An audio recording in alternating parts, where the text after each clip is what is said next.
As I mentioned, this next session is our Makai Bari tea session. Chhoti Si Baat. Amol, Palekar and Sandhya Gokhale will discuss the thespian's memoir, Viewfinder, in conversation with Ratnottama Sengupta.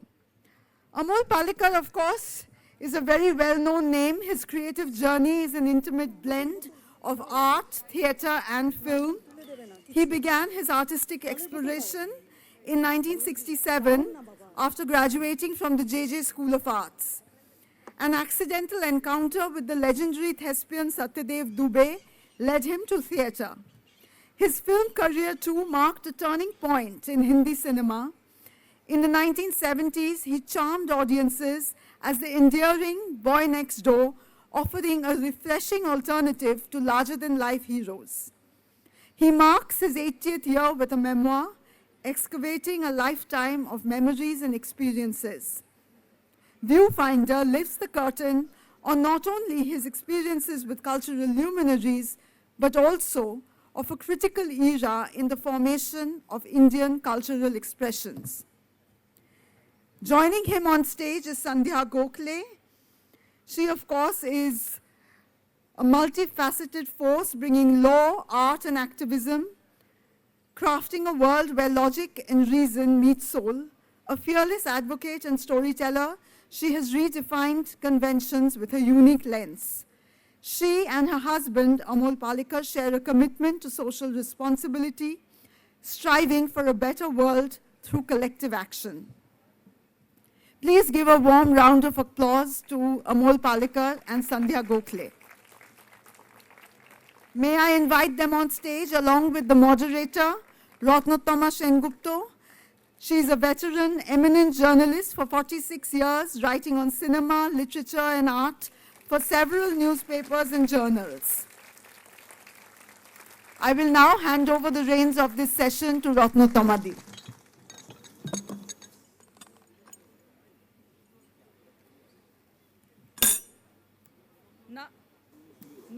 No.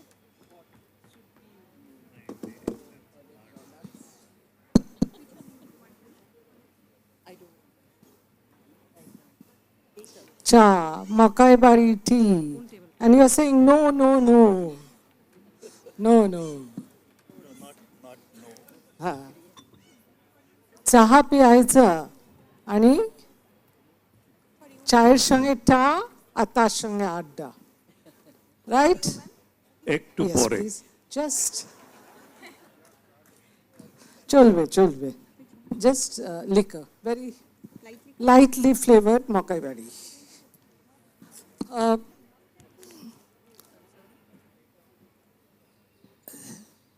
The session is called Chhoti Si Baat, but I assure you it's not going to be a very Chhoti Si Baat. Upamanyu finished before time.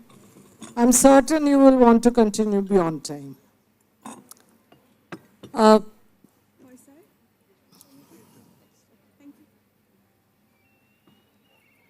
With who do we have here? Do we have Ram Prasad or Lakshman Prasad? No. We have one and only Amol Palekar with us.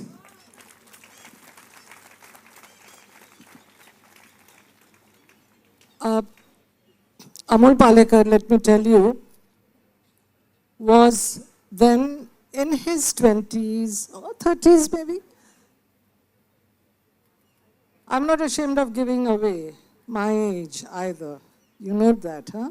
He used to do plays, and I used to be occasionally, not all the time, in the audience. And I have to confess that in one play, I was awestruck not by Amol Palekar, but by his co-star, Amrish Puri. That was Hayavadan. But the fact remains that Amol Palekar on stage was such a wonderful actor that directors of the other cinema came to him and wanted him to come to the screen. So you've said that is one of the accidents. May I ask you which are the 4 accidents of your life and why do you call them accidents?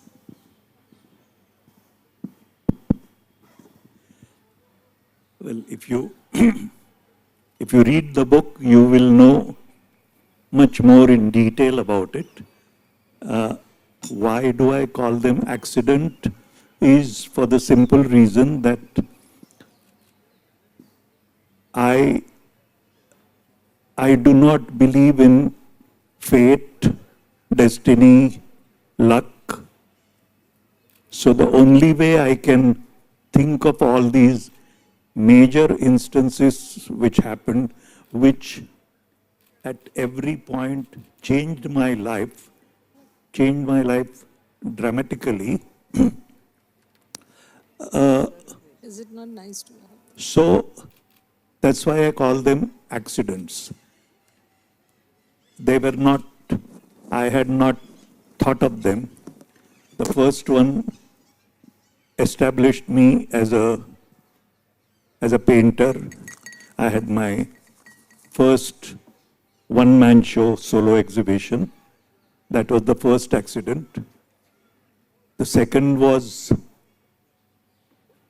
that brought me to theatre, and from a painter, Amol Palekar, gave me another label of actor Amol Palekar. Then the third one was that I became a director.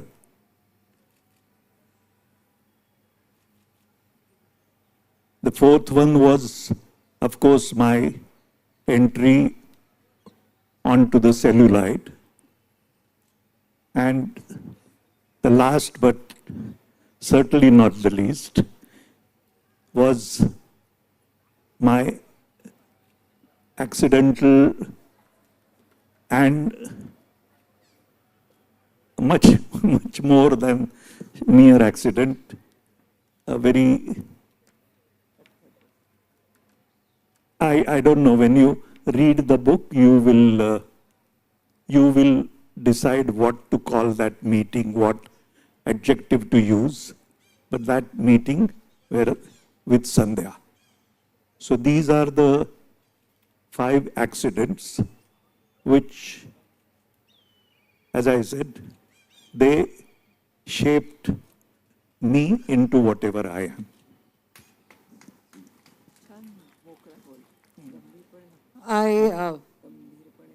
I once heard from Zanussi that there's no such thing as coincidence. To take a little away from the word accident, he had said there is something called chemistry. Of course, we see chemistry at work here, but your chemistry on screen with so many directors, with so many co-actors, we will come to that as well. But first and foremost, whenever we say Amol Palekar, it's Rajinigandha that comes to mind. There are 2 sides to an actor. One is the screen persona, which is the boy next door, which Amol Palekar, born in Bombay, grown up in Shivaji Park, which is a very Marathi area, and raised in theatre, which is, theatre is, from what I have seen, is an activist medium, and then going on to a popular medium like cinema. So there are 2 sides to an actor, and there are 2 sides to the boy next door. Which of these 2 is closest to your heart? I always like to ask a counter question. Why choose only one? When I have been... When there is a day and a night in 24 hours. No, but that's totally different. Day and night are as distinct and bright and dark. When you say that actor in theatre and some other role that I am playing, there is no darker side to that. So I don't think, and as I said, when I have been able to, in Marathi, you will know, there is a lovely word called ludbud, now which can't be really translated, but nearer to that is indulge into, kind of. And when I was able to indulge into so many things, visual art, then actor in theatre, director in theatre, actor in films, director in films, and going much beyond that, whatever I have been able to do, I have been able to do it with absolute pleasure and I loving every moment of it. So I don't think there is anything that is required to choose either or. Well, not required to choose between the actor on stage or actor on screen. And? No, I was saying, Yes. having said that, he likes direction much more than. I was just coming to that. being But an there actor. is something to say about acting and directing. Those are totally different voices. Tell us about your love for one or the other. Actually, every week, probably he gets 3 to 4 offers for web series or films, and from different languages. He's very reluctant to even read or to entertain them. Probably because, they offer not very challenging roles anymore to him. If someone challenges something interesting and very challenging, I'm sure he would do it. Like, for instance, I'm sure Calcutta we couldn't perform because of the COVID. But when he completed 75, 5 years back, I wrote a play for him called Kusur. And we performed all pan-India. And 80 minutes, this man was on stage. And I think he just loved it. So in my opinion... Was that a mono acting, monologue? No, it was not a monologue. And in fact, in the book, if you have the book, we have given QR codes to our content. So Kusur you can watch. It's kind of a little archival. You scan code number 17 and you can watch Kusur even on the bigger screen because it's a 4K resolution content. And he loves being an actor. But consistently he's always said that I prefer to be a director. Again, going back to your acting, everybody loved you in Rajnigandha, in Chichor, in Chhoti Si Baat. But when you took to direction, you played an out-and-out villain, Akrit. I have seen Akrit in Marathi. I mean, it was, when it came out, subtitles were already common, but not as ubiquitous as they are now on television as well. But Akrit was such a departure. And even in Marathi theatre, which was then already, which had seen the violence of Sakaram Binder or some of the other Tendulkar play or the other. Please tell us why you wanted to pick up such a subject for your first direction. Well, playing a darker character or a villainous character, I had done that right after my first 3 films, successful films, Rajnigandha, Chhoti Si Baat, Chichor. The 4th one I did was Shyam Benegal's Bhumika, in which I played a villain. And there was a absolute, I mean, the industry was Shaken, jolted. shaken, not, they couldn't understand. They couldn't understand why the hell you want to play a villain when you are so successful as a hero. And my simple answer was that because that role challenges me. And whatever I have been able to do as the boy next door, I tried to retain the few qualities of that characterization, which is make it believable. Even when he was a villain, I made it a very believable villain, and not the one who would scream and shout and beat 20 people like this. So deceptively real. Yeah, you may call that. But that's what I did, because I love to try out new things, different things. I mean, talking about Akrit, I must say that it was... Akrit is translated as misconduct? Misbegotten. Misbegotten. Misbegotten. This was based on the true Manvat murders which happened at that time and which had shaken not only Maharashtra but the entire country because of those mass murders.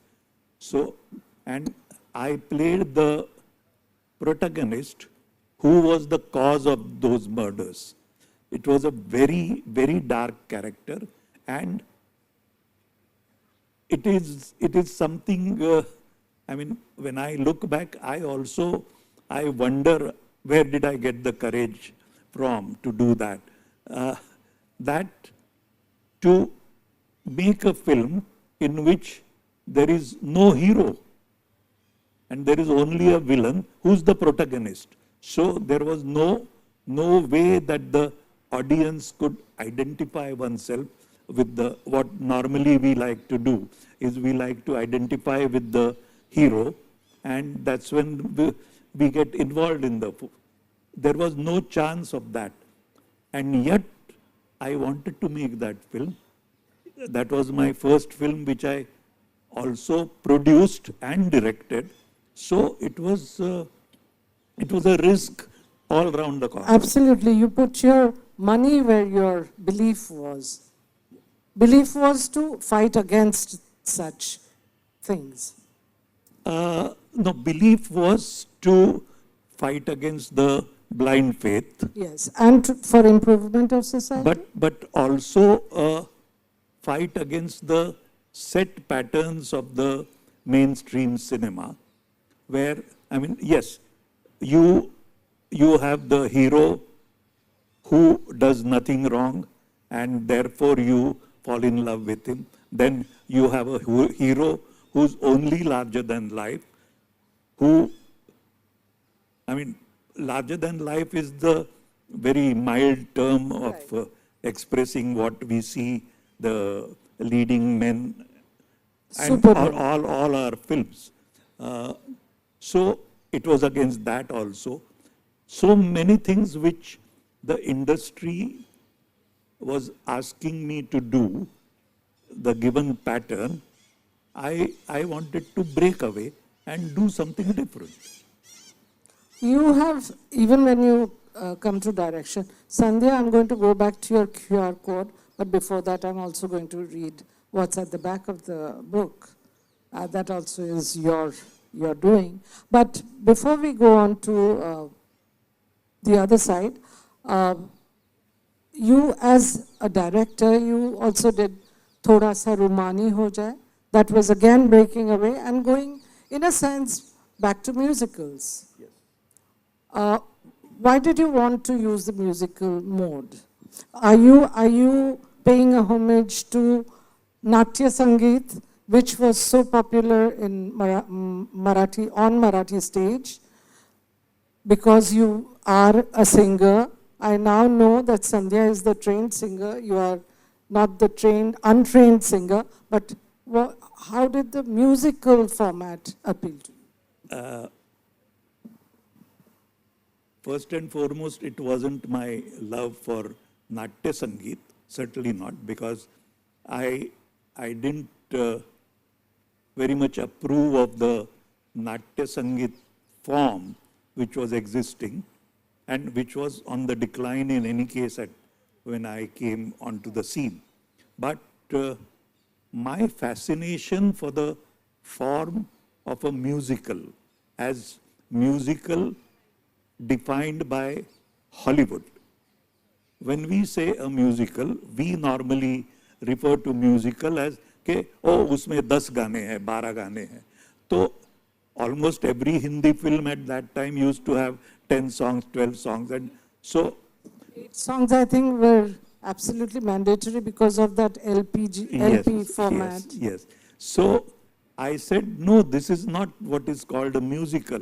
Musical is a form where you don't know from prose you get into lyrics, and from lyrics you easily get into a song and then again slide back. This is just one way in musical, but more fascinating was we have a very set pattern, and we as an audience also have come to accept that. In the films, we have a song when love happens. We have a song when there is a crisis. So there are set moments where you think of a song, break into a song. The charm of musical is that even when you're arguing, it can be in a musical form. You can fight in a musical form, and all that fascinated me so much that I tried it out earlier in a TV serial which I did called Kachhi Dhoop. It was with children, and it was a wonderful experience for me, and even audiences loved it. I tried it out in Kachhi Dhoop, and I found it so much more attractive and challenging that I continued doing it. Kachhi Dhoop was on television, and was it primarily for children or young adults? I wouldn't say it was for children, but it was by children. It was a children's story. As I perceived it, it was for a family, entire family. In fact, the interesting background to that, I have written about it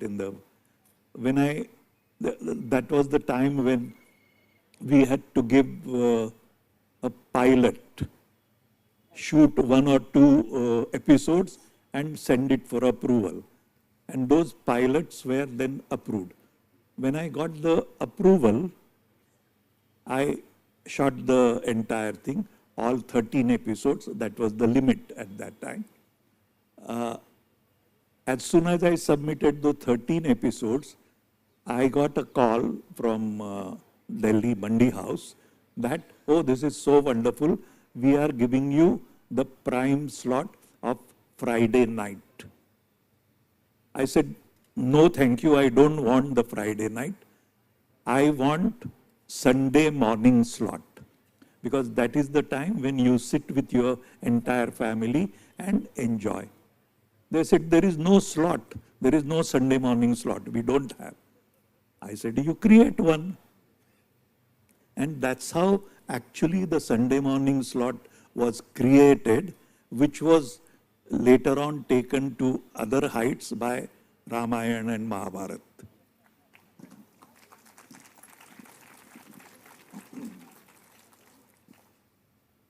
Amol, you have been part of so many other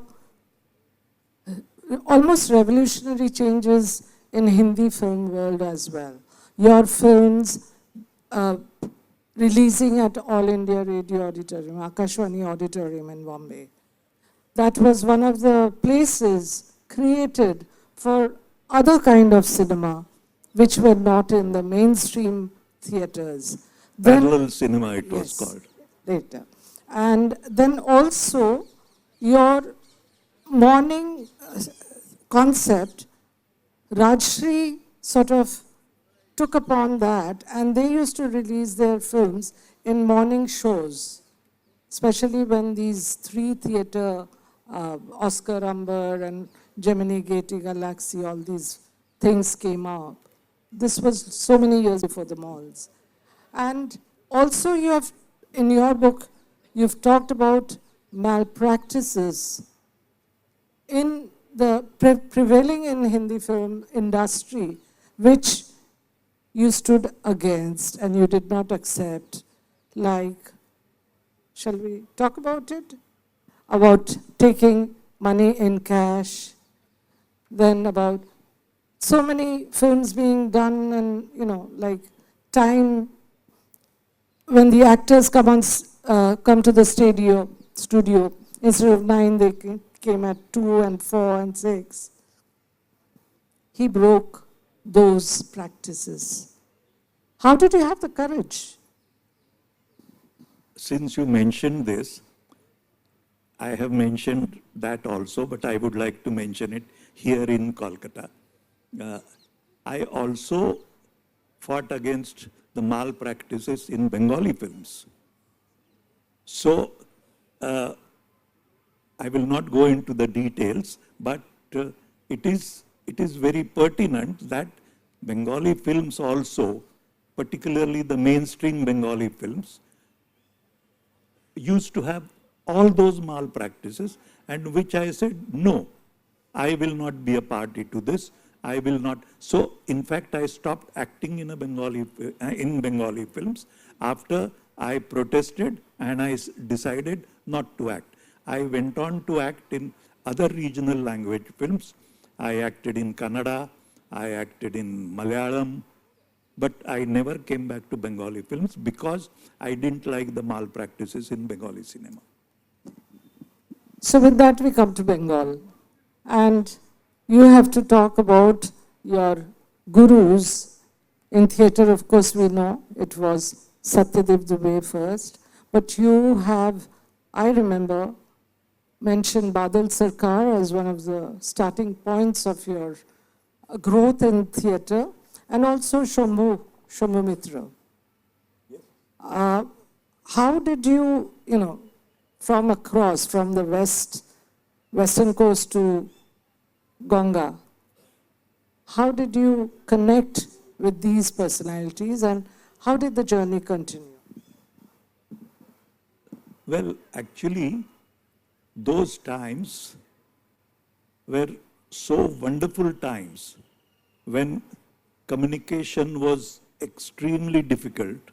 I mean, if you had to make a call to Kolkata, then you had to make a special call which was costly, or when I was shooting in Kashmir, I had to make a lightning call to my home. So what I mean to say is the communication was extremely difficult, and yet in theatre particularly, the news used to come what happens in Calcutta. Almost the next day we used to know in Bombay. And it was that kind of a connection which brought me to nearer to Bengali theatre, Bengali culture, and Bengali directors. Yes. You've translated Julus. Julus is the Marathi version. Michil. No, I didn't translate. That was translated by Chitra. Okay. I translated. You directed. Bollapure Roop Kotha. Dantakatha. I made it Dantakatha in Marathi. Right. Original one is Rupakatha. Correct. And I made it Dantakatha because it's a story of a dentist. So Dantakatha was, I think, more apt. Badalda also felt that this was a very, very nice deviation. Lovely. Again, in cinema, Rishikesh Mukherjee and Basu Chatterjee are the one most identified with you. And on the acting side, it's Ashok Kumar and Utpal Dutt. So, what was the difference, between Ashok Kumar and Utpal Dutt? Ashok Kumar typifying Bombay talkies, Bombay, Utpal Dutt typifying Kolkata, People's Little Theatre, and so on. On the other side, also Rishikesh Mukherjee and Basu Chatterjee, continuing with a tradition. Here, I'm tempted, if you allow me, to read. How many of you have held the book in your hand? So I can read out a few lines. If you've held the book also, you may not have read. I thought this was so beautiful. I was initially intrigued by the title of the book, Viewfinder, and the credit goes to Sandhya Gokhale. But the back of the page, would you like to read it? Or? Yeah, you read it. It's more poignant. I, who had always stood tall, unexpectedly found myself kneeling at his feet. With great affection, Rishida embraced me, softly ran his fingers through my hair, and hurried off to his bedroom. When he returned, he had a director's viewfinder in his hand. "Keep it with you," he said, and not wanting me to see his brimming eyes, quickly retreated inside. How can I ever repay that debt? Before Rishida began work with his first film, Musafir, Bimalda had given him that viewfinder.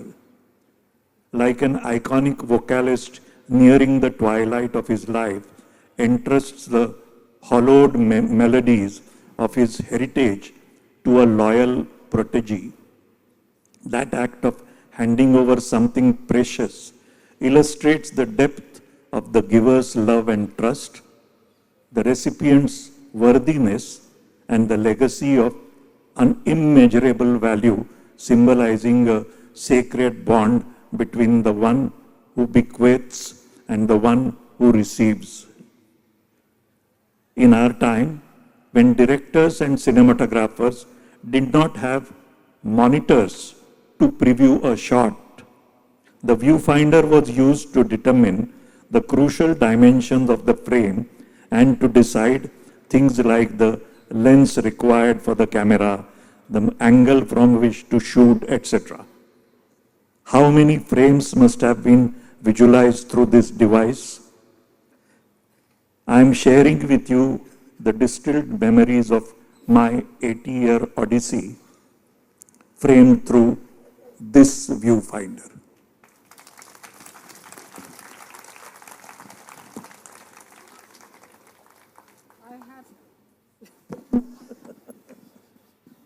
Horrible. See what technology has turned us into. But I was moved to tears when I read that, I have to admit. It's a journey, it's a legacy cinema from Rishikesh Mukherjee and Basu Chatterjee, and your own kind of cinema. May that live on. But going to Rishikesh Mukherjee,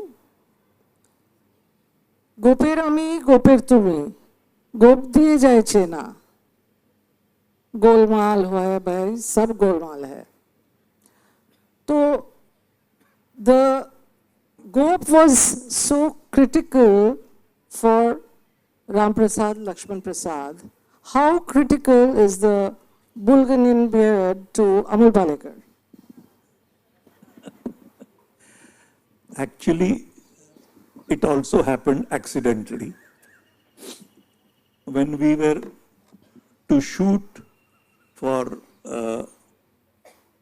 Bato Bato Mein, Bashuda gave me the script, and it was on a completely Catholic background with all the characters, including my character, the heroine. Everybody was, it was a Christian family, Christian milieu.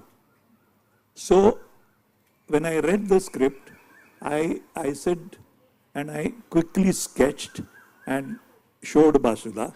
I said, can I have a Bulganin beard? Now, for many of you who may not know what Bulganin is, Bulganin was the Russian president who had Bulganin and Khrushchev, they had visited India at that time, and it was a Hindi Rusi Bhai Bhai kind of a huge event which was created. So Bulganin used to have this beard. So I said, to convey a different kind of a character from a Christian community, let me sport this beard.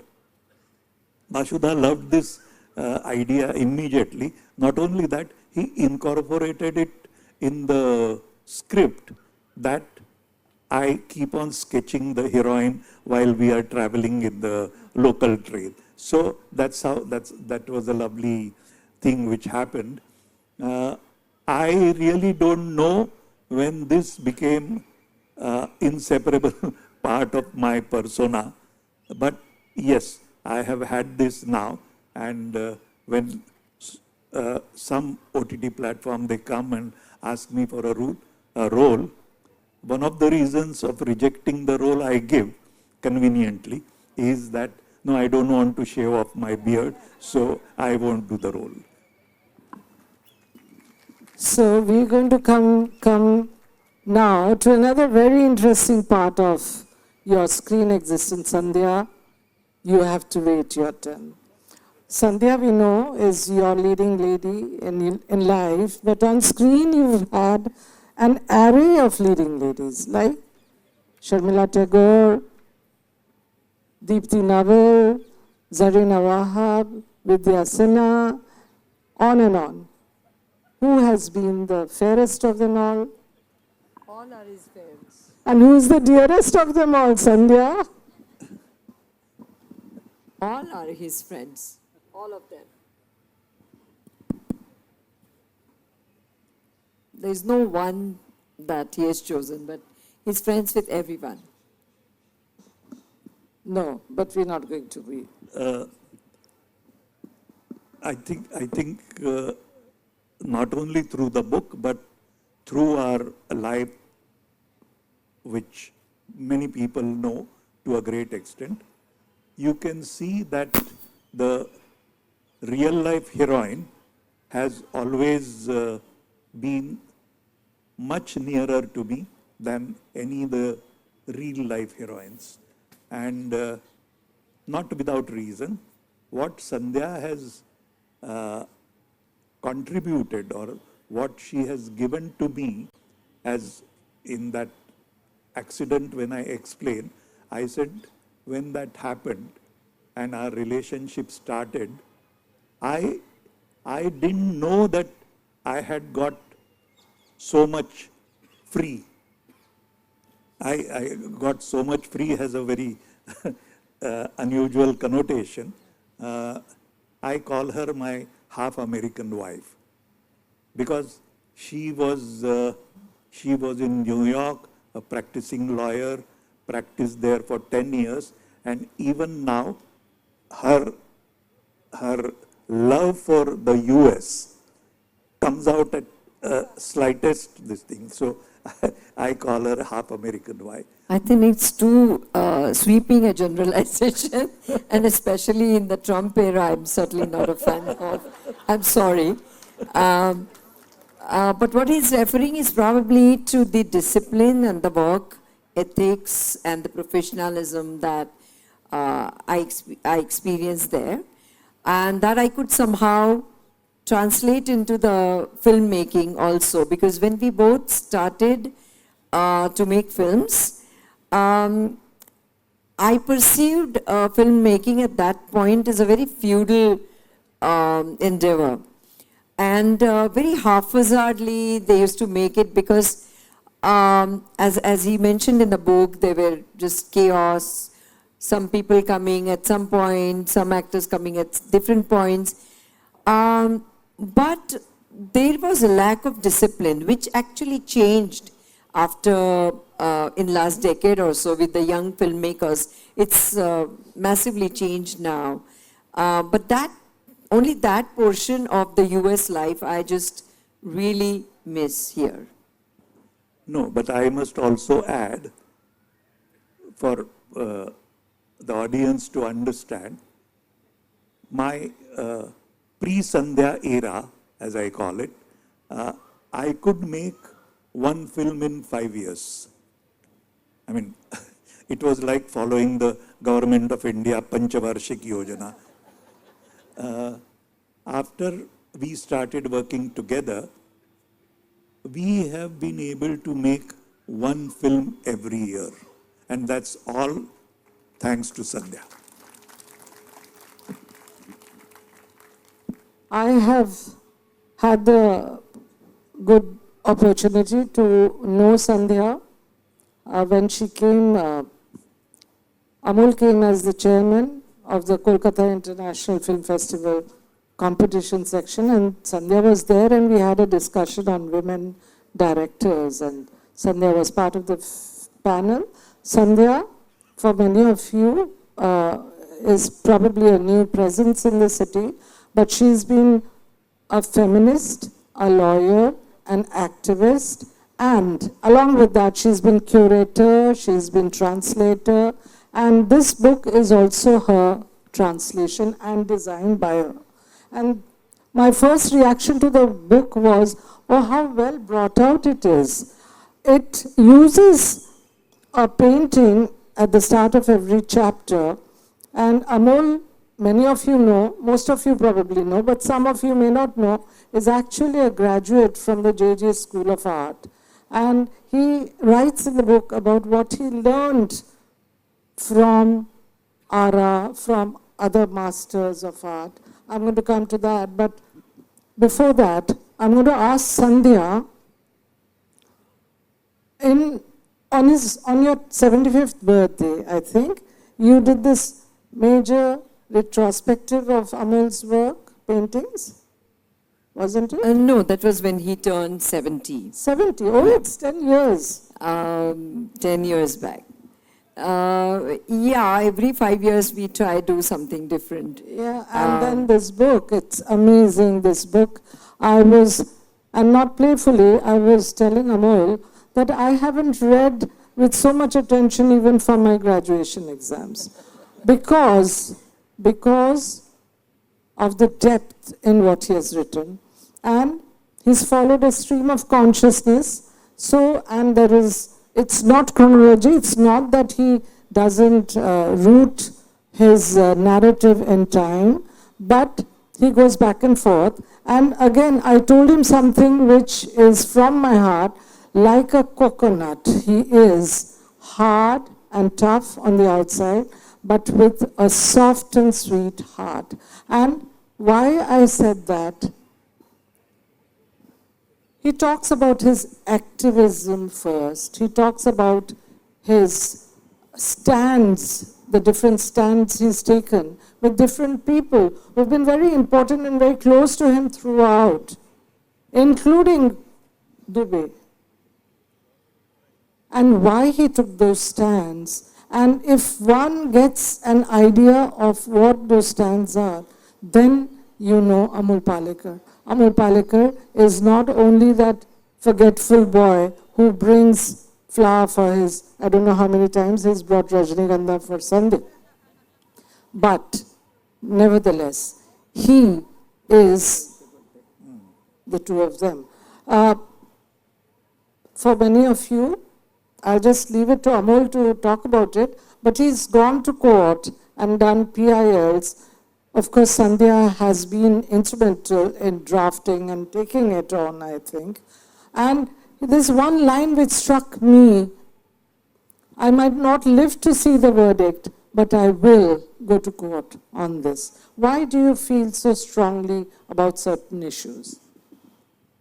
I think first I'll let Sandhya speak about particularly the PILs and all those issues, and then I'll come back to it.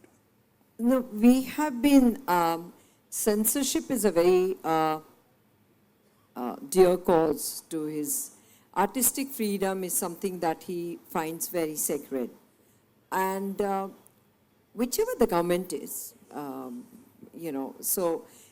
basically he's always anti-establishment if there is injustice. So there is a rule in Maharashtra and Gujarat. If I write a play then I have to submit my script for the scrutiny committee. And they have the right to suggest changes, alter those, and or they can also ban the play. Now, I can, we have challenged this rule in the Bombay High Court. It's just haphazard and arbitrary because next in Karnataka we can go and, perform the play, or I can read that play, my same script, without any pre-censorship on stage.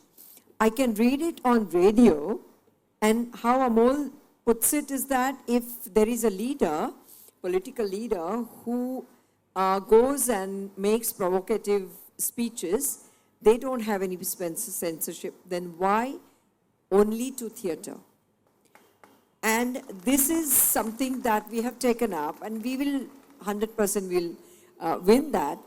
Issue is of the administrative delay, because even judiciary, unfortunately, is sort of influenced by administrative, I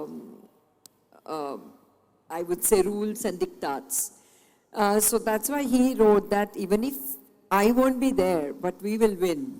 And that's why he has, sued. No, I will only add this. In our Bombay High Court, the case which we have, which is going on, along with me, people who signed the petition along with me to support me were people like Dr. Lagu, Girish Karnad, Alek Padamsi, and Farooq Mehta. None of them are with us today. So when I say I don't know whether I will live, it is not kind of giving up or fictional kind of a thing or trying to gain sympathy. It is a stark reality. The delays that happen when the ultimate, and we are 100% sure that we will win the case. But when is the issue? We have also challenged the Cinematography Act in Supreme Court. We have also challenged the new rules, which were the amended rules, which are trying to control the media. So we have we've been very active in that arena, and he has always taken the stand.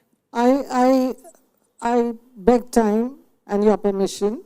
After I spoke to you, many years ago, more than 30 years ago, I used to be the arts editor of the Times of India, even then, and I had got a story done. All these people were Act 1, NSD, new graduates, Barry's group, all of them were then staging plays. And one of the things that, in fact, Act 1 people, they came up and said, they had to get the script censored, like you mentioned in Maharashtra and Gujarat, they had to do it in Delhi as well. And we did a story on that. Why they had to do this was a carryover from the British period. Because theatre, proscenium theatre, during it happened under the British, really. That's what we have challenged. And that was a carryover. And now in Delhi, they don't have to submit a script, but they only have to get a police permission, like for any public performance. No, but police permission you have to get for even a meeting. Anything, exactly. any public performance. Yes. But what you say about the leaders not having to submit, and that is the reason that's always given for even for films, that it's likely to promote dissension or riot situation. It is likely to cause law and order situation is the typical cliched statement given by the governments. Whichever party government, it is the same. About that, I have already mentioned, but I like to share that with the audience. First time when I went to the court, against the state government banning my play. I won the case, and while giving the verdict against the government in my favor, the judge has clearly stated that government has not been able to prove that such a situation is likely to happen. But assuming that that is true, it is the government's duty to protect the artist and not side with the hooligans. Now, when there is a clarity on such matters, then why do we have to go back and fight against it again and again? Yes, but in a minute, in one line, Amol Palekar, what are the perks of being Amol Palekar?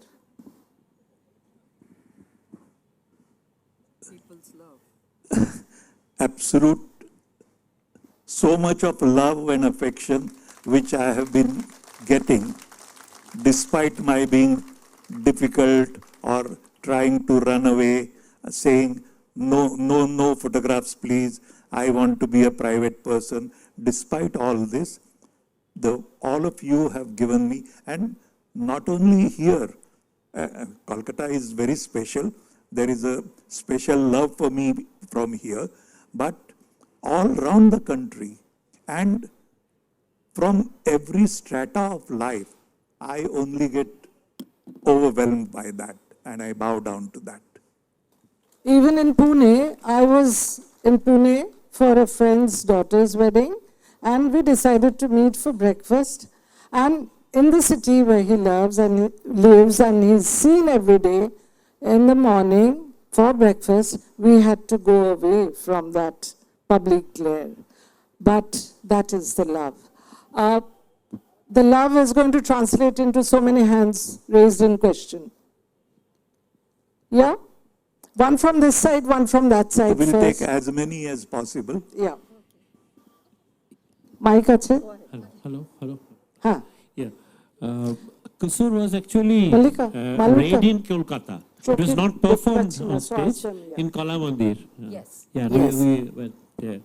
And I just want you to kindly, if you have time, elaborate on your peculiar relationship with Utpal Dattaji during Golmaal and such thing, because you have splendidly answered this question in a television interview, Doordarshan interview rather, way back.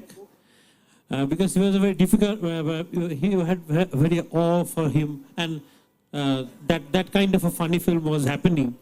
If you please, would like to repeat that for the audience.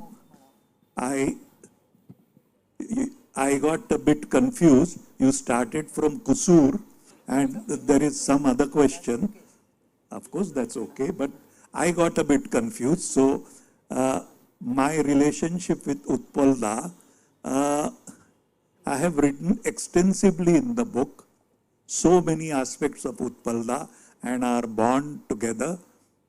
Please read the book. You will know much more than what I can talk just now in 2 minutes. Yes. Yeah. Yes, go ahead. Okay, good evening, sir. Good evening, ma'am, and everyone else. I can say I came to watch your film 4 decades ago by accident, because we were not allowed by our parents to go and watch Hindi films those days.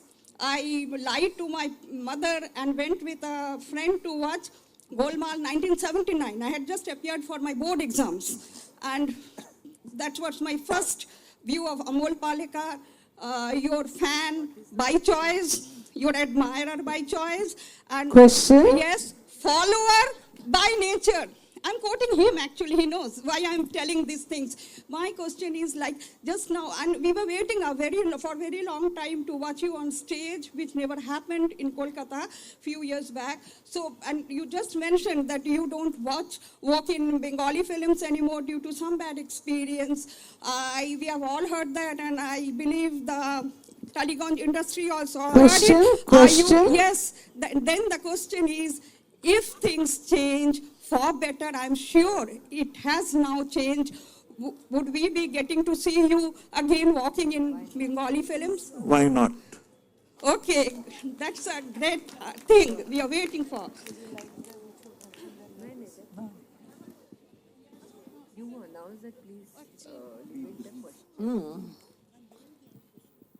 Since we're perennially short of time, and especially when we're listening to him, make it brief.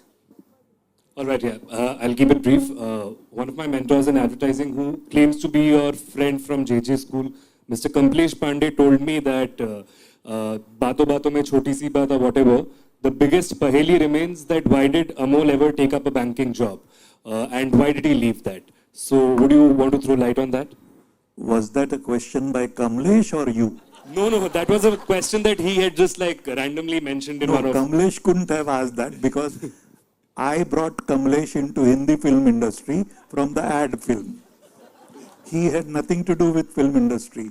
I brought Kamlesh to write dialogues for Ankahi and then for Kachi Dhoop and for so many films. And we have had such a wonderful association. So he couldn't have asked this question that why he knew me so well inside out. But to give you the answer, why I was working with the bank was for a simple reason that after I finished my graduation from the JJ School of Art, you can sit down. I did my graduation in fine arts and not commercial art. So I was well aware that earning something from my painting is going to be difficult. And yet I had chosen that path. But when I tried different things, and because I had to support a family also, I was the only son in the family. So I thought, after a great thought, and somebody advised me this, that this is the best way. You do a 9 to 6 job where it's nothing to do with your creative ideas, and then you're free to do whatever you want to do with your creative ideas without making any compromise, whether this will sell or not, whether this will fetch money or not. So that's why I worked with the bank. So I have a question. I don't have any opinion to give. So many of us in Bengal are not even aware that you shot one Bengali film, a Marathi film in Bengal, Samantar. I have that particular Marathi film in my collection. So my question is, I watched the movie a couple of times. And this is my realization that in this particular Marathi movie, the Bengal, the Ambika Kalna, Howrah, Calcutta, these are not very indispensable. Amal Palekar selected Bengal only because of his passion for Bengal. I am quite surprised the same Amal Palekar who is now saying he left acting in Bengali film industry due to some malpractice, then how come the same Amal Palekar returned to Bengal for directing a movie? Kindly answer. I will answer the question because I have written the film and I have co-directed it. He loves Calcutta. He loves Bengal. If you read the book, you will understand his love for Bengal and all Tapanda. I mean, how many names? I mean, the love just exudes from that. To an extent where we just got a comment saying that he loves Bengalis much more than Maharashtrians, which may be a fact actually. I wrote Samantar keeping Bengal in my mind because wherever we shot in Vardhaman. I was very surprised that people in Kolkata also didn't know the temples, the 108 temples in Vardhaman district. So we chose that. I chose to have Sharmila Tagore, who was the female protagonist, from Bengal. So probably if there is a blame, then I take the blame. If you're complimenting, it goes to me. Thanks. Sandhya, I have to compliment you, particularly for the QR code. I said I'll come back to that, and I'm not going to leave the stage because I think this is such a wonderful gift you have given to film lovers. I am going to go back tonight and watch Kishori Amunkar to begin with. But in the book, if you see there are QR codes given, why don't you tell us about a little bit more about it? I think we are running out of time. So probably if you see the book, you will see there are 23 QR codes. There is a list. And we will appeal to you that please watch each and every. Thank you so much. All the thank yous Malvika is going to give on my behalf.